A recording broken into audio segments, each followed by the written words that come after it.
Irmãos, Deus é tão bom, Deus é tão bom. Nós temos que conhecer a Deus. Temos que conhecer a Deus. A Bíblia, a gente já vai orar pelas ofertas. Você vai fazer isso, já se prepara. A Bíblia, ela não é um livro que conta a história do mundo, absolutamente. A Bíblia não é um livro nem que fala muito sobre as coisas que Jesus Cristo fez. Se você for na Bíblia, a Bíblia fala, tem 3 anos da vida de Jesus relatado ali só. A Bíblia, ela fala de Deus, é por isso que eu falei da nossa necessidade de conhecer a Deus. A Bíblia, ela fala de Deus e a Bíblia fala da redenção do homem, é o assunto da Bíblia. Porque o homem caiu, o pecado aconteceu, então a Bíblia aconteceu para mostrar o plano de Deus, para a redenção do homem. É para isso que a Bíblia existe. E é lá que a gente conhece o Senhor, é ali que a gente conhece a Deus, é ali que a coisa acontece realmente na nossa vida. Então vamos conhecer o Senhor através da palavra de Deus, né, João? Amém. Aleluia. Eu estou excited hoje, como diz o pastor Manos. Vamos orar em nome de Jesus, então, e vamos consagrar a Deus as ofertas e o dízimo. Se você vai fazer isso nessa hora, faça em nome de Jesus. Deus Todo-Poderoso, nós glorificamos ao Senhor, Pai, pela Tua bênção. Nós agradecemos ao Senhor, ó Deus, porque Tu és santo, Pai. Porque Tu és tremendo e o Senhor tem nos abençoado, ó Deus amado, de uma forma tão grande, Deus, que nós não podemos contar, Pai. Em nome de Jesus, nós consagramos ao Senhor agora dízimos e ofertas, e eu peço, ó Deus, que a bênção do Senhor, ó Deus, continue, ó Pai, na vida de cada um de nós, ó Deus, em nome de Jesus, para abrir portas poderosas, Senhor, para transformar, para dar prosperidade, para trazer paz, ó Deus, na casa, para trazer saúde na família, Senhor, em nome de Jesus Cristo, que nada, Senhor, falte na casa e na vida dos Teus filhos, dos Teus servos, ó Deus, em nome de Jesus Cristo. Amém, amém, Jesus. Graças te damos, Deus. Aleluia.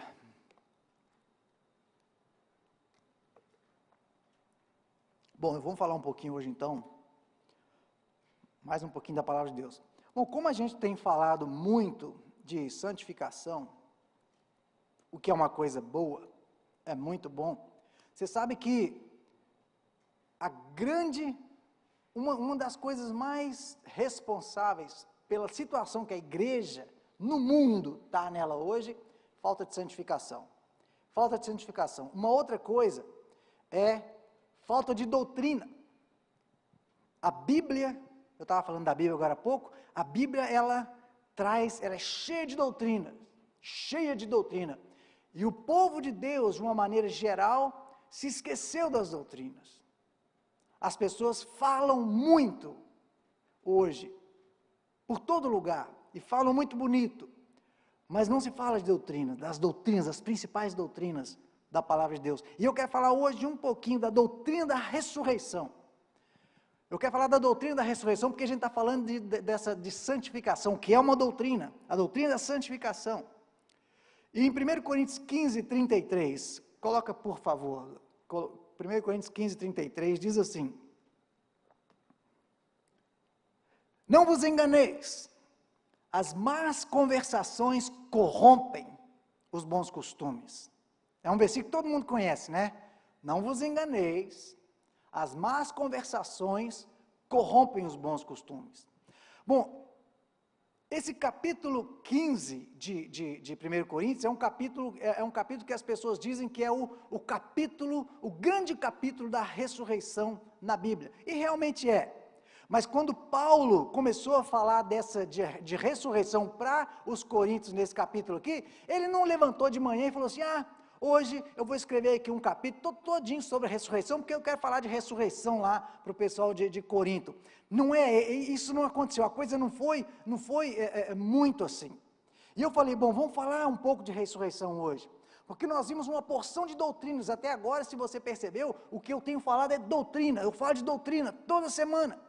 Tudo é doutrina, e uma porção de doutrinas que trabalham para a nossa santificação. Agora eu quero ver um pouco dessa verdade, né, da ressurreição, que ela tem uma grande importância no nosso crescimento na graça, e na nossa santificação, a questão da ressurreição. E como eu disse, o capítulo 15 de Coríntios, apesar dele ser conhecido como o grande capítulo da ressurreição, não é isso que Paulo queria na verdade dizer ali, porque Paulo até então já tinha falado para os coríntios tudo sobre o Evangelho, sobre a palavra de Deus, sobre todas as coisas. Paulo já tinha falado para eles. Paulo não entregou meia mensagem para eles, absolutamente. Mas ele resolveu falar então. Agora, esse capítulo 15 de Corinto é interessante, né? Porque esse capítulo é muito usado em funerais, né? Quando tem que fazer um funeral, o pessoal já usa logo Coríntios 15, né? Porque é um capítulo que traz consolo para o coração das pessoas que estão ali, que perderam aquele ente querido, né? Então as pessoas usam muito para funeral, mas não é esse o objetivo desse capítulo, na verdade.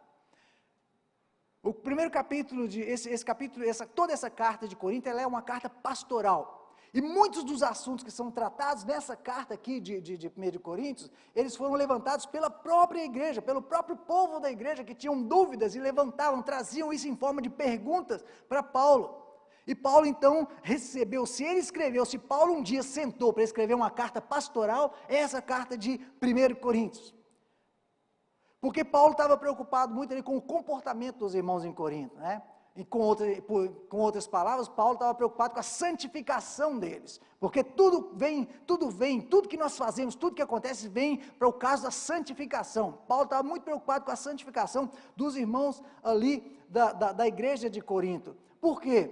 Porque muita coisa errada estava acontecendo ali, né? A gente lê, por exemplo, aquela parte da Santa Ceia. Paulo também não recebeu, vamos falar para eles hoje sobre a Santa Ceia. Paulo escreveu aquilo ali no livro de Coríntios, porque estava acontecendo lá em Corinto muito o abuso da ceia. O povo estava se reunindo para comer, e eles se reuniam como se fosse numa festa.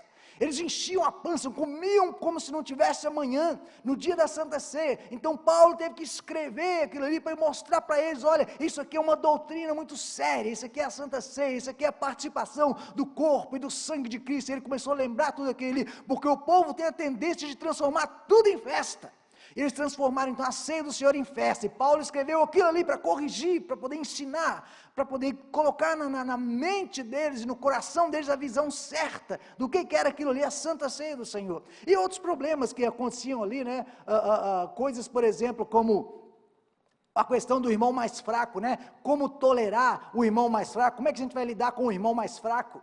Paulo escreveu sobre isso para eles, ou a comida oferecida a ídolos, como é que a gente vai fazer com a comida oferecida a ídolo, como que essa coisa vai funcionar, as divisões que estavam acontecendo na igreja, todas essas coisas, e Paulo não escreveu para eles só por causa do lado teológico da coisa, não, porque tudo aquilo estava afetando a vida, o dia a dia da vida daqueles homens ali, e daqueles cristãos ali na igreja de Corinto. Então Paulo escreveu para eles, para poder colocar a coisa certa ali, porque o que estava acontecendo? Quando nós lemos a carta de Coríntios, a gente começa a perceber que tinha uma outra carta circulando no meio dos Coríntios, como se fosse de Paulo, e aquela carta que estava circulando ali falava contra a ressurreição, falava que a ressurreição era uma coisa mentirosa, falava que a ressurreição não existia de verdade, que o que acontecia é que a ressurreição ela era simplesmente, a vida continuava através do Espírito da gente, e aquela coisa era assim, que não existia realmente ressurreição, e eles colocaram em dúvida inclusive a ressurreição do próprio Jesus Cristo. E o pior, meus irmãos, é que o povo de Corinto começou a pensar que aquilo ali era verdade, que inclusive aquilo ali era até um upgrade na lição de Paulo, que aquilo ali, Paulo estava melhorando a situação, porque é muito fácil acreditar assim. E por isso que ele vem e coloca esse versículo, olha, não vos enganeis, as más conversações corrompem os bons costumes. Não é qualquer pessoa que chega para a gente, irmão, falando que é cristão. Não é qualquer pessoa que chega para a gente falando que é um pastor, ou que é um servo de Deus, ou que é isso, ou que é aquilo, que nós vamos ouvir essa pessoa, não, porque eles começaram a dizer para os coríntios ali que ressurreição era conversa, e que era só essa vida depois, essa vida estendida pelo Espírito, né? Depois que a pessoa morresse, não seria bom acreditar nisso? Ok, né? Porque é muito simples, a nossa vida, né? O Espírito continua. Não, ele falou assim, não, isso é uma ressurreição, realmente ressurreição do corpo. Não se pode acreditar na coisa errada e ainda assim viver a certa. Nós não podemos acreditar em coisas erradas e viver de uma maneira errada e de uma maneira certa. É impossível. Se você leva a sua vida acreditando em coisa errada, você vai viver de uma maneira errada. Porque aquilo que nós acreditamos determina a maneira como nós vivemos. E não o contrário. A maneira como é o que nós acreditamos. Então, se nós acreditamos na coisa certa, nós vivemos corretamente. É por isso que tem muito crente dentro da igreja hoje, vivendo uma vida totalmente perdida e louca, porque ele não acreditou. Quantas pessoas, irmãos, estão sentadas nas igrejas hoje por todo mundo, que elas estão ali talvez qual que é a palavra, gente? É tão difícil. Porque ela tem alguns benefícios na igreja, a igreja dá alguns benefícios, mas ela, na verdade, ela não acredita na palavra de Deus. Quantas pessoas estão dentro das igrejas hoje que acreditam em porções da palavra de Deus? Eu acredito nessa parte, mas eu não acredito naquela parte. E a palavra de Deus é a palavra de Deus. Ou nós acreditamos nela toda, ou nós não acreditamos. Então não adianta. E o que mais tem hoje são pessoas que acreditam em porções da Bíblia. Ah, não, isso aqui é sério. Não, isso aqui é conversa fiada. Não, isso aqui é legal, isso aqui é sério. Por quê? Coisas que gostam, que agradam, acreditam. A palavra de Deus é a palavra de Deus, e Deus, ele não se engana. Se a coisa está ali, é verdade. A Bíblia diz que a palavra de Deus é a verdade. Jesus Cristo fala: santifica-os, Pai, na tua palavra, porque a tua palavra é a verdade. Então, se tiver alguma coisa ali que não é verdade, então Deus é mentiroso, e Deus não é mentiroso.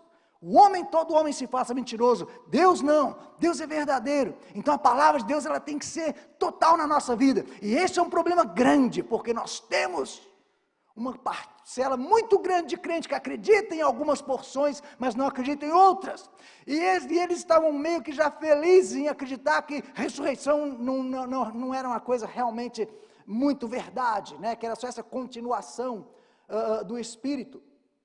E se eles acreditassem naqueles ensinamentos ali errados sobre a ressurreição, toda a vida moral e a conduta deles ia apodrecer, ia deteriorar, porque a vida não tem sentido sem isto, não adianta.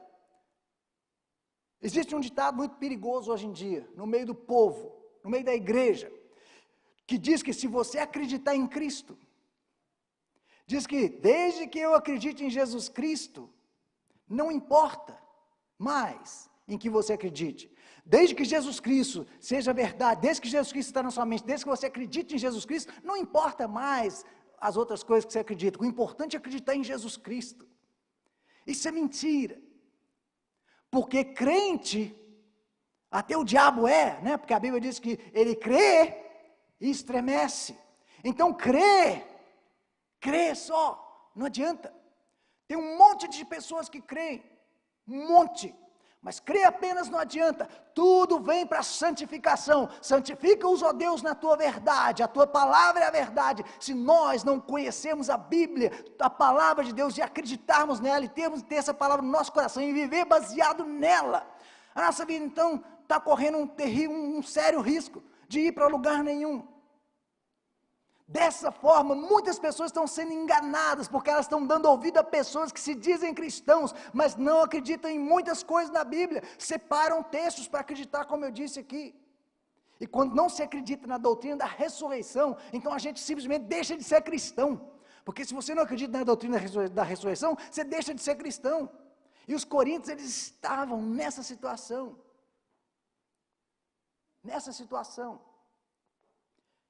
Quando nós ouvimos alguém dizer que é cristão e que acredita em Jesus Cristo e tudo, nós temos que primeiro saber em que essa pessoa acredita, o que essa pessoa prega, em que ela realmente baseia a vida dela, antes que a gente possa ouvir essa pessoa e dar qualquer atenção para ela. Porque o mundo está cheio disso hoje. É assim, a Bíblia diz que o diabo, ele se transforma até em anjo de luz para chegar e te enganar. E se nós não estivermos por dentro da palavra de Deus, se nós não soubermos o que a palavra de Deus traz e diz para nós, qualquer um se disfarça em anjo de luz e vem e fala para a gente uma asneira e a gente acredita, e a nossa vida ela é tirada dos eixos. E quando a gente vê, a gente está numa situação terrível. Nós temos que buscar a santificação, e a santificação vem através da palavra de Deus. Da palavra de Deus. A mensagem do Evangelho, da vida cristã, tudo é baseada na ressurreição do Filho de Deus, de Jesus Cristo. Nós acreditamos em uma tumba vazia, totalmente vazia. O verso 29, o 1 Coríntios 15, 29, por favor, Daiane, e depois a gente vai ver o 32 logo em seguida também. O 15, 29 diz, veja bem, de outra maneira, o que farão os que se batizam por causa dos mortos? Porque se não tem ressurreição, se ressurreição é mentira, para que se batizará por causa dos mortos? E se absolutamente os mortos não ressuscitam, por que se batizam então por causa deles? Está falando de Jesus Cristo aqui, para quê? Para quê? O verso 32 diz, se como Homem, lutei em Éfeso com feras que me aproveita isto.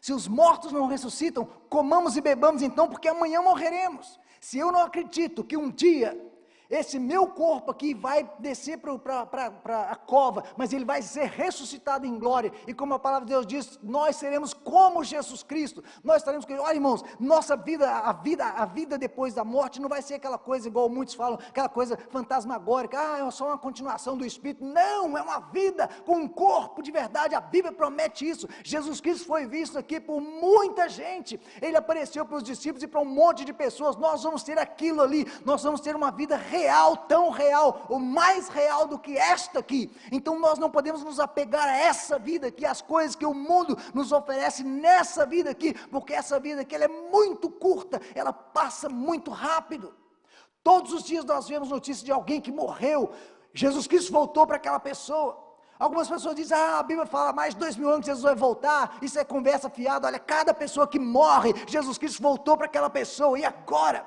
Imagina, você fechou o olho, a morte chegou, instantaneamente você está nessa situação, você está diante de alguma situação, se você morreu com Cristo, você tem ali uns anjos para te acolher e te levar para um bom lugar, se não, a situação é outra, é negra, mas ela é real, o mundo não aceita isto, mas nós sabemos dessas coisas.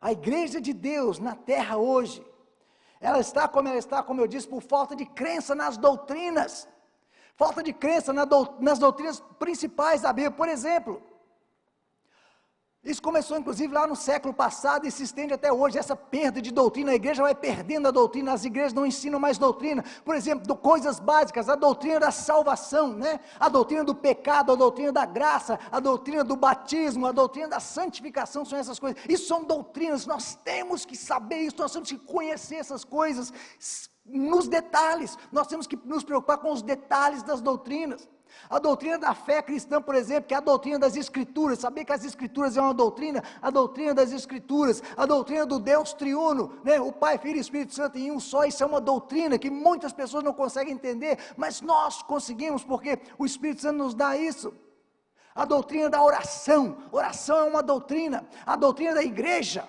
a igreja é uma doutrina que também as pessoas não conseguem entender, e a doutrina das coisas futuras, ressurreição, como nós estamos falando aqui, o juízo, a vinda de Cristo, a tribulação, essas coisas são coisas futuras, são doutrinas, são coisas que a Bíblia fala, a Bíblia explica, a Bíblia ensina, e nós temos que conhecer isso, nós temos que ter isso no nosso coração, nós temos que mergulhar dentro dessas coisas, mas não para puro conhecimento, como eu já falei aqui muitas vezes, não para poder ter conhecimento, não para poder sair por aí falando, não, eu conheço essas coisas, não, porque a Bíblia, ela não está ali para que nós para que nós conheçamos a Bíblia só com o papel, a letra, esse foi o grande problema dos judeus, os judeus conheciam a lei na palma da mão deles, mas eles falharam em conhecer o espírito da lei, e é isso que nós vimos aqui no Sermão da Montanha, que a lei do Senhor está lá, não pela letra, é o espírito da lei, o que a lei diz, o que essa palavra diz, o que o espírito da palavra, a palavra de Deus é uma doutrina, o que esse espírito dessa palavra diz, o espírito da palavra diz que ela nos santifica, quando nós começamos a ler a palavra de Deus, santificação começa a vir na nossa vida, entendimento começa a vir na nossa vida, nós precisamos ler, realmente ler, não basta só ter essa palavra, e por que a gente deve acreditar na doutrina da ressurreição? A doutrina da ressurreição, ela é a coisa que acima de tudo, prova que Jesus de Nazaré é o Filho eterno de Deus, foi Ele que finalmente convenceu os que estavam incrédulos lá, mesmo alguns dos discípulos, foi a ressurreição que convenceu a muitos naquela época, eles viam Jesus Cristo, muita gente, olha, Tiago, o irmão de Jesus Cristo, só se converteu depois que Jesus Cristo ressuscitou, a ressurreição de Jesus Cristo provou que Ele é o Filho de Deus, e o irmão dele que estava dentro da casa dele todo dia, Tiago, só se converteu depois que o irmão ressuscitou. Depois que Jesus Cristo ressuscitou, falou, esse realmente é o Filho de Deus. E ele se tornou então o líder da igreja. A ressurreição de Jesus Cristo é a prova definitiva que ele é o Filho de Deus. A ressurreição ela dá substância. A afirmação de Jesus Cristo que diz que o Pai o enviou ao mundo para fazer um trabalho específico. A ressurreição prova isso. Que trabalho que foi esse que Jesus Cristo veio fazer aqui? O trabalho dele era satisfazer as demandas da lei que dizia que o preço do pecado é a morte, o salário do pecado é a morte. Ele veio para pagar esse preço, é aquilo que eu falei. A Bíblia, ela nada mais é do que o plano de Jesus Cristo ali, colocado para poder prover a redenção do homem, porque o homem que ele criou e colocou lá naquele jardim, caiu, morreu, pecou. Agora esse problema tinha que ser resolvido. A Bíblia, ela veio até nós para isso. A Bíblia não veio até nós para ser um livro aberto no Salmo 91 em cima da prateleira. A Bíblia não veio até nós para poder ficar na nossa estante ali. A Bíblia é a revelação de Deus e o plano de Deus para a redenção do homem. E nós temos que conhecer, nós temos que ter esse propósito, nós temos que ter isso. É isso que é a Bíblia. Não é só um livro, a Bíblia, como diz o outro, não é desodorante, não é nada desse tipo, é ela para ser lida, porque Jesus Cristo falou, mais uma vez eu digo, Pai, santifica-os na tua verdade, a tua palavra é a verdade, a palavra de Deus. Não é através de muito jejum e muita oração que a gente vai se santificar, é através da palavra de Deus. Mergulhe na palavra de Deus, é assim que nós vamos nos santificar. E a doutrina da ressurreição é muito importante para isso, porque a ressurreição de Cristo nos prova todas essas coisas, que o trabalho foi feito. Quando Deus levantou Jesus Cristo dos mortos, Ele estava dizendo ali naquele momento, olha, eu estou satisfeito com o trabalho que você fez, eu estou satisfeito com o trabalho que o meu filho fez, naquele momento que ele foi ressuscitado, tirado ali dos mortos, da mansão dos mortos. Eu estou satisfeito com o trabalho está feito. A ressurreição também é a prova de que Jesus Cristo conquistou cada inimigo que se opunha a Ele, a Deus e a nós. Ele triunfou sobre o inferno e a morte na ressurreição.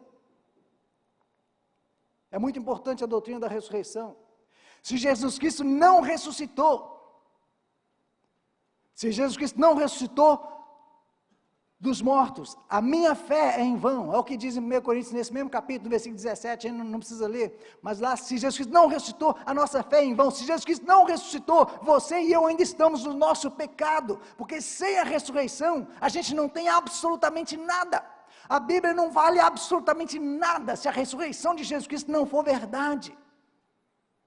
E é incrível ter pessoas que não acreditam que Jesus Cristo realmente ressuscitou. Por isso nós temos que insistir na doutrina, e não somente estar contente com um vago conhecimento, ou com um vago acreditar em Cristo. Eu acredito em Jesus Cristo. Qualquer pessoa que você sair pela rua e vai falar, eu acredito em Jesus Cristo. Ok, mas como eu disse aqui, o diabo também acredita, e ele treme. Então acreditar em Jesus Cristo só não é suficiente. Não é suficiente, ser crente não é suficiente. Não é suficiente. Nós temos que insistir na doutrina. A forma de lidar com os problemas e com as dificuldades desse mundo, com o pecado que nos assedia, é nos colocar nessa doutrina da ressurreição. O propósito da vinda de Cristo foi para lidar com os problemas, com o pecado e o mal, como eu já disse aqui. Esse é o total motivo da encarnação de Jesus Cristo. Ele não veio aqui, eu vou lá ver como é que está o mundo, ou coisa assim. Não, ele veio com um propósito. Toda a autoridade está nas mãos dele. Ele veio aqui para lutar contra o reino das trevas. E ele fez isso e ele venceu. E agora ele reina nos céus. Jesus Cristo reina nos céus hoje. E esse mundo aqui ainda pertence ao Senhor. Esse mundo não está perdido não, né? Como muitas pessoas dizem, porque quando nós falamos em mundo, eu falei disso aqui um pouco semana passada, quando nós falamos em mundo, a gente não está falando dessa coisa material aqui não. O mundo que é controlado e dominado por Satanás, não é essa coisa material, esse mundo material que nós vemos, é essa expressão, né? É a forma de viver, é como se vive, é como se leva a vida. Esse é que é o mundo que Satanás domina, mas esse mundo físico aqui, isso aqui pertence ao Senhor ainda, Ele tem controle de tudo. Uma folha de uma árvore não cai, se Ele não quiser, se Deus não permitir, nada absolutamente. E o Senhor Jesus Cristo vai voltar a este mundo, finalmente, para jogar o diabo e as suas forças, né, no lago que queima com fogo e enxofre.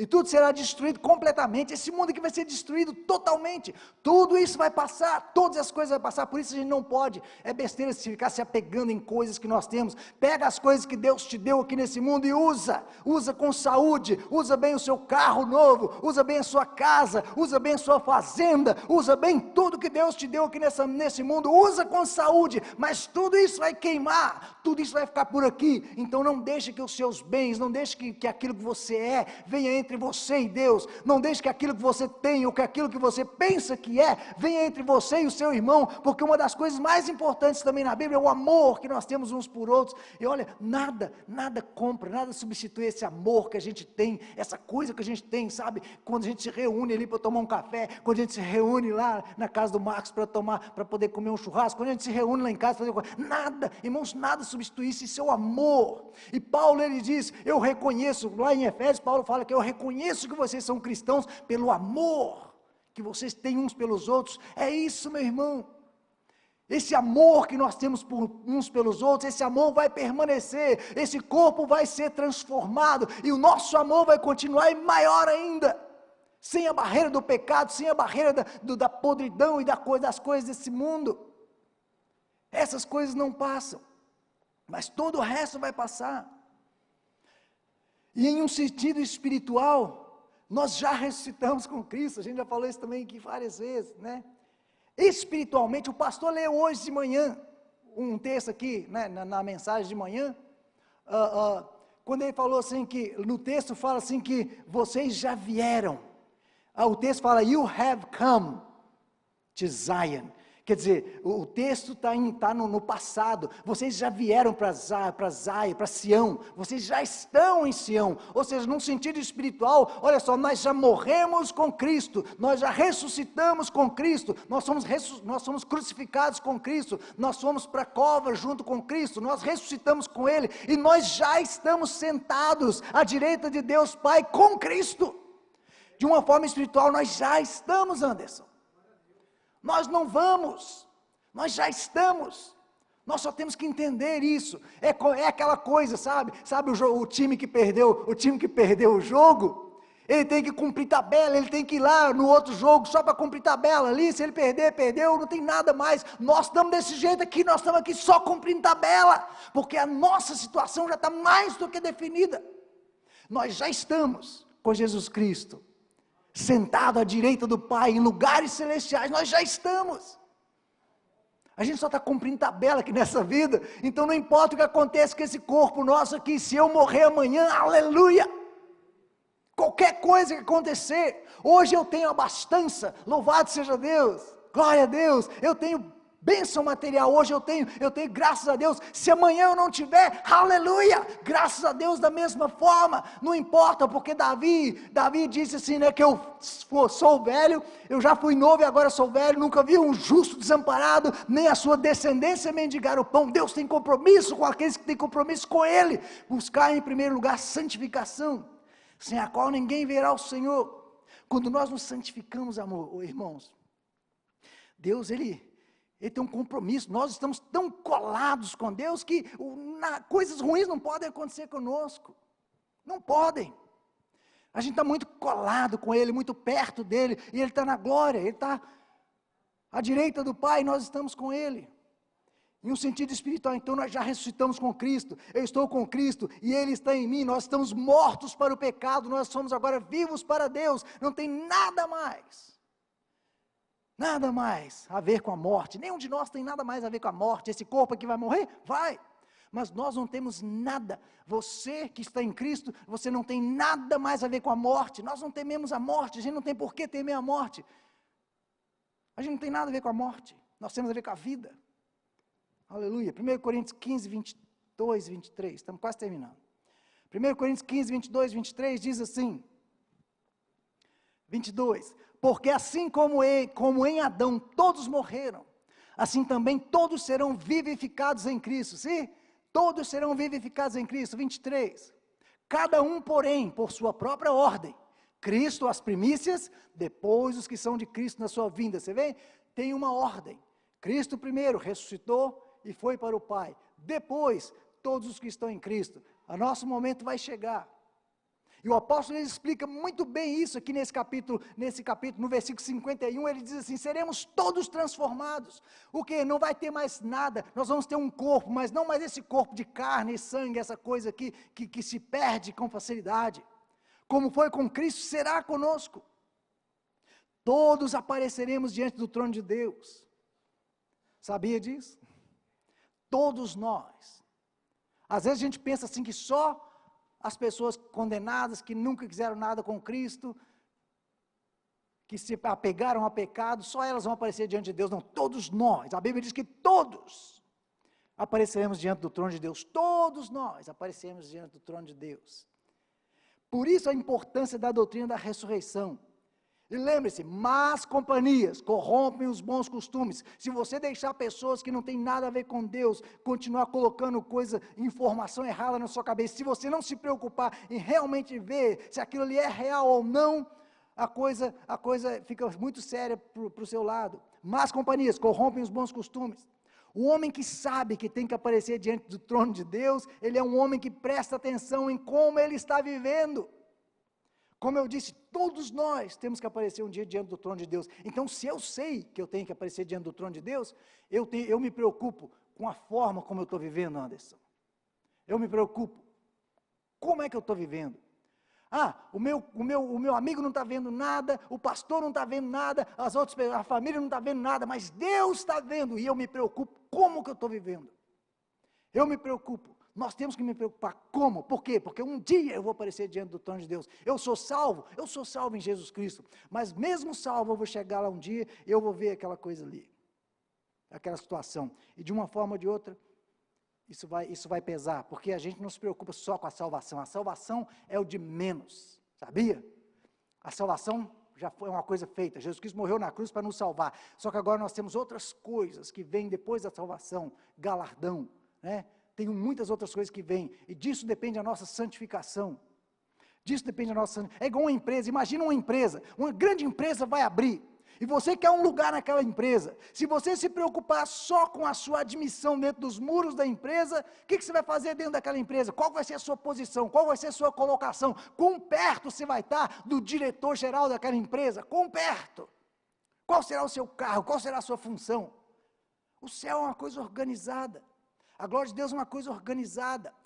Nós temos que nos santificar. Quanto mais perto de Deus nós andar, nós temos que estar perto do homem, como se diz. Eu não tenho que me preocupar, ok, já sou salvo, tá bom.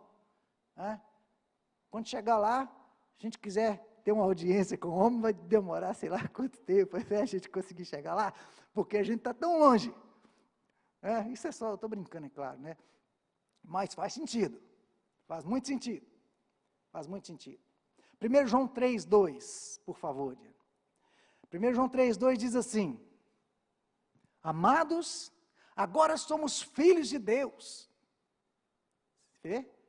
Eu e você, cada um de nós aqui, nós somos filhos de Deus. E ainda não se manifestou o que nós haveremos de ser. Veja bem, ainda não se manifestou o que nós haveremos de ser, ou seja, nós não seremos aquela coisinha fantasmagórica, lá no outro mundo, não. Ainda não se manifestou o que haveremos de ser. Sabemos que, quando Ele se manifestar, Ele quem? Jesus Cristo, quando Ele se manifestar, seremos semelhantes a Ele. Porque haveremos de vê-lo como Ele é. Esse aí é o nosso modelo. É isso aí que nós temos que esperar. Como Jesus Cristo é, nós seremos também. Jesus Cristo não saiu desse mundo aqui um fantasminha, não. Ele é aquele mesmo homem que ele era aqui, ele é lá em cima. Tem um homem no céu. Tem um homem no céu e é Jesus Cristo. Outra coisa muito importante, Deus criou o homem, irmãos, Deus não criou o homem por acidente, e quando tudo isso aqui acabar, o homem não vai deixar de existir, não, mesmo quando nós formos no céu, nós não vamos nos transformar em anjos, não, nós ainda seremos homens, lá nos céus, quando as pessoas veem a gente andando daqui para lá, nós seremos homens, serão homens andando para lá e para cá, homens. Nós não vamos ser outra categoria, não. Deus nos criou homens e nós continuaremos sendo homens, só que agora redimidos, glorificados, transformados à imagem de Jesus Cristo, assim como Ele é, seremos. Nós continuaremos sendo homens. A vida continua, mas agora vida em abundância, de verdade. De verdade. incorruptíveis, glorificados com Cristo. Que maravilha, esperança! Que maravilha, meu irmão, é nós andarmos todos os dias com essa esperança, com essa certeza de que é para isso que nós estamos caminhando, é para essa direção que nós estamos olhando. Então, se nós estamos seguindo para essa direção, por que não nós vivemos uma vida sagrada, uma vida consagrada? Por que não buscar santificação? Por que não nos mergulharmos na palavra de Deus, conhecer a Deus? Porque a Bíblia é sobre Deus, a Bíblia é Deus, resolvendo o problema do homem, o problema do pecado. Nós temos que nos prender nisto. Se tudo isso é verdade, não podemos ter nada a ver com esse mundo condenado, como eu disse. O mundo é controlado pelo inferno e Satanás, o mundo naquele sentido que eu disse. Está tudo sob condenação e vai ser destruído totalmente, completamente. Que interesse nós teríamos nesse mundo? Absolutamente nada, nada, nada, nada. Nós não podemos falar uma coisa e fazer outra, a nossa vida tem que ser sim, sim, não, não. Eu não tenho interesse nenhum nesse mundo. Mas é claro, eu tenho que comer. Como eu disse, aproveite do seu carro novo, da sua casa, do seu bom emprego, aproveite da sua conta bancária cheia, aproveite tudo isso, porque Deus te deu isso é bênção de Deus, mas isso não pode reger a nossa vida, absolutamente. A nossa vida não é isto. É nossa obrigação e compromisso manter os nossos olhos em Cristo. A metade dos nossos problemas é porque nós falhamos em fazer isso, em manter os nossos olhos em Cristo. Metade dos problemas que nós temos na vida é porque nós tiramos os nossos olhos de Cristo e colocamos os nossos olhos em outras coisas. E aí os problemas acontecem, as coisas vêm. A metade dos nossos problemas é por isso, nós falhamos em manter os nossos olhos em Cristo. Estamos sempre olhando para o pecado, sabe aquele pecado que nos coloca para baixo, que nos afasta de Deus. Deus, eu não fui na igreja hoje por causa disso, por causa daquilo, eu não posso ir na igreja, eu estou fazendo isso, estou fazendo aquilo, eu tenho vergonha, primeiro eu tenho que consertar minha vida, para depois ir lá para lá com Deus. Isso é conversa fiada do diabo. Nós não olhamos para o nosso pecado, nós olhamos para Deus. Nós tiramos o olho do pecado, nós olhamos para Deus. Primeiro, nunca fique desencorajado, nós não temos o direito de ficar desencorajado. Porque um cristão de verdade confia no Senhor, porque Ele não nos deixou sozinhos, como Ele disse. O mundo, ele não pode nos separar de Cristo e do amor de Cristo. A gente vê isso lá em Romanos 8, versículo 38, 39, a gente não vai ler, isso também já é um texto bem conhecido. Nada pode nos separar do amor de Cristo. Nada, absolutamente. 1 João 3, diz assim, se estiver fácil, coloca, por favor. 1 João 3. E assim mesmo se purifica todo o que nele tem essa esperança, assim como ele é puro. Se nós esperamos estar um dia com Deus, temos que nos purificar. E não é esperar Ele nos purificar, não. Se purificar, eu tenho que me purificar. Tem um monte de coisa que eu tenho que fazer, eu não espero Deus fazer para mim, eu faço. Aqui nesse mundo tem muita coisa para nos encorajar, e as coisas parecem ser todas contra nós, tudo parece estar contra a gente nesse mundo. Não olhe para essas coisas que querem te encorajar e querem te colocar para baixo. Não olhe para elas. Bom, a gente já está terminando aqui. 2 Coríntios 4,18. Por favor. Não atentando nós nas coisas que se veem, mas nas que não se veem. Porque as que se veem são temporais, e as que não se veem são eternas. É aquilo que eu disse, as coisas que estão aqui nesse mundo, tudo vão passar, é temporário. As coisas que nós não vemos, as coisas invisíveis, essas são eternas, nessas nós nos ligamos. Vigiai. 1 Coríntios 15, 34, versículo 34 agora, por favor. 34, e tornai-vos a sobriedade. Esse tornai-vos a sobriedade é aquela coisa que eu falei, que eu estou sempre falando, vigiai, nós temos que nos olhar para nós mesmos, como é justo, e não pequeis, porque alguns ainda não têm conhecimento de Deus, isso digo para vergonha vossa. Quem não acredita na doutrina da ressurreição, ainda está em seus pecados, estão destinados ao inferno. Nós temos que acreditar, todos nós acreditamos aqui, nós pregamos isso, nós acreditamos, e essa é a nossa bendita esperança. Eu vou parar por aqui, eu acho que já não precisa seguir mais, já está bom. Estou vendo um monte de carinha cansada, né? Mas amém, eu acredito que Deus tem falado com a gente hoje, e abençoado a nossa vida. Irmãos, nós temos que acreditar e focar o nosso coração nas doutrinas da Bíblia, nas doutrinas, porque isso é a Bíblia. A Bíblia não é um livro de história, como eu disse, a Bíblia não é um livro de história, a Bíblia não veio para contar para nós a história do mundo. Lá no finalzinho do Evangelho de João, João fala assim que se todas as coisas que Jesus Cristo fez fossem ser colocadas num livro, no mundo inteiro, não caberiam. os livros. Pode imaginar isso? Não caberiam os livros no mundo inteiro. Então a Bíblia não é uma história sobre as coisas que Jesus Cristo fez. Não é. A Bíblia é a história sobre uma coisa que Jesus Cristo fez: morrer para perdoar os nossos pecados, para purificar a nossa vida e para nos conectar de novo com Deus. Essa é a coisa importante que Jesus Cristo fez. Todo o resto que Ele fez, glória a Deus. Todo o resto que Ele fez caberia, se fosse colocado nos livros, o mundo inteiro não caberia. Amém. Deus, em nome de Jesus Cristo, nós louvamos ao Senhor, nós te agradecemos, Pai. Te agradecemos pela Tua palavra, Senhor, te agradecemos pelo poder do Teu Espírito Santo. Te agradecemos, ó Deus amado, pela revelação do Senhor aos nossos corações. Deus, em nome de Jesus Cristo eu te peço, Pai, nos ajude para que nós possamos crescer no Senhor, ó Pai, na graça, no conhecimento de Ti. Para que nós possamos, ó Deus, crescer em santificação, pelo poder do Espírito Santo, na Tua palavra, Senhor, todos os dias, Pai, no nome de Jesus Cristo. E nos ajuda, Senhor amado, a saber, ó Deus, a conhecer em detalhe as doutrinas, ó Deus, as coisas maravilhosas que o Senhor tem preparado para as nossas vidas, e daquilo que nos ajuda, Senhor, a andar mais próximos do Senhor e a nos santificarmos, ó Pai, segundo o Teu querer, a Tua vontade, em nome de Jesus Cristo.